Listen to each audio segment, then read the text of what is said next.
सिंगांनी तुमच्यावर आरोप केलेले आहेत. एवढंच काय तर तुमच्या कारखान्याच्या संदर्भात सुद्धा काही लोकांना अटक करण्यासाठी त्यांच्यावर विरोधात गुन्हा दाखल करावा यासाठी तुम्ही त्यांना तुमच्या कार्यालयात बोलवलेलं होतं. जयप्रकाश असेल, गिरीश महाजन असेल, मी तुमच्या कार्यालयात असे आरोप त्यांनी केले. परमबीरला कशाला सांगू मी? तुम्ही देखील काही सूचना परमबीर सिंगांना केल्या होत्या, त्यांना बोलवून घेतलं होतं. अनिल देशमुख देखील दबाव टाकत होते. अशा याची सगळी विधानं किंवा आरोप परमबीर सिंगांनी त्यांच्याकडून. मी कधी असं कुणालाही असं करायला सांगितलेलं नाही. मला ते काय बोलतात याच्याविषयी क्षणभरही काही मला माहीतच नाही. ते काय म्हणतात, कशाबद्दल बोलतात. आणि मी फडणवीस आणि कोण गिरीश महाजन हा याबद्दल परमवीरला सांगायला माझा संबंध कुठे येतो? मी होम मिनिस्टर होतो का काय होतो? आणि माझी परमवीर सिंगांची भेट ही अशी कधी फारशी झालेली नाही. त्यामुळे माझा त्यांना सांगण्याचा प्रश्न उद्भवत नाही. अनिल देशमुखांचा दबाव होता अनिल देशमुखांचाही दबाव होता असं ते सांगतात. आधी पण बोलले. असं आहे की ते मला काही माहीत नाही. पण परमवीर सिंग यांना सांगण्याचा मला प्रश्न उद्भवत नाही. मी कशासाठी त्यांना सांगू?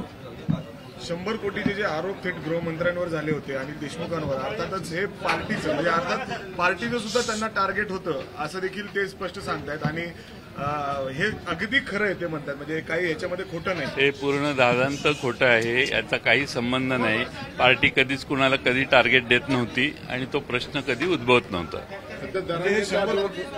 जरांगेंच्या आंदोलनावरून राज ठाकरेंनी असं म्हटलंय की जरांगेंच्या आडून पवार आणि ठाकरे राजकारण करतायत, उद्धव ठाकरे राजकारण करतायत.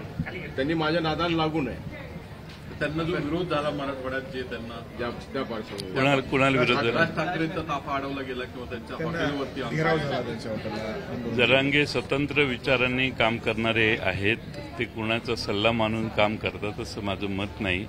त्यामुळं मला वाटत नाही की यात काही फारसं तथ्य आहे. थेटपणे पवार आणि ठाकरे यांनी माझ्या नादाला लागू नये अशा पद्धतीनं आहे. ठीक आहे, आता ते त्यांना रागात येऊन काही बोलत असतील ते त्यापेक्षा जास्त गांभीर्याने घेण्याची आवश्यकता नाही. सर, परमबीर सिंग ज्या पद्धतीने आरोप करतायत नावं घेऊन तुमची, म्हणजे हे का करतायत ते? मग असं हे तुम्ही म्हणताय असं मी भेटलोच नाही, बोललोच नाही. मी मंत्रिमंडळ आमचं जाऊन किती वर्ष झाली, त्यांच्यावर आरोपून किती वर्ष झाली. 3 वर्षांनी जर काही गोष्टी एखादा माणूस सांगत असेल तर त्याबद्दल किती महत्व द्यायचं.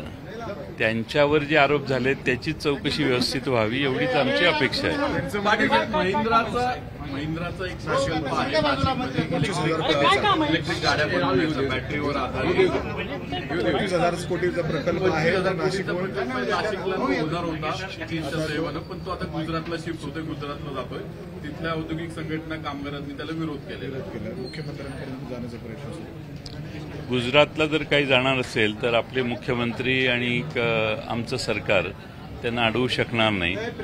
गुजरातला जात असताना आमच्या अनेक प्रकल्प गुजरातला गेले, पण आमच्या महाराष्ट्रातल्या या सरकारने कधीच कोणत्या प्रकल्पाला महाराष्ट्रात थांबण्याविषयी आग्रह केलेला नाही. काल पृथ्वीराज चव्हाण म्हणले की महाविकास आघाडीचं जागा वाटप लवकरात लवकर व्हायला पाहिजे, म्हणजे उमेदवार कामाला लागतील आणि चांगला रिझल्ट मिळेल किंवा जास्त जागा निवडून येतील. जास्त वेळ हा गोळ जागा वाटपाचा घालतो. आता एक मीटिंग झालेली आहे, आणखीन 1-2 मीटिंग होतील. लवकर निर्णय होतील अशी अपेक्षा आहे. बघू आपण.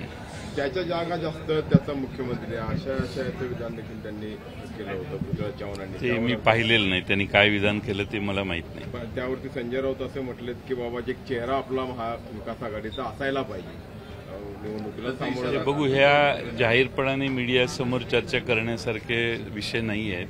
अपेक्षा मी करतो की आमचे दोन्ही मित्रपक्ष हे जाहीरपणाने चर्चा करणार नाहीत. एबीपी माझा, उघडा डोळे बघा नीट.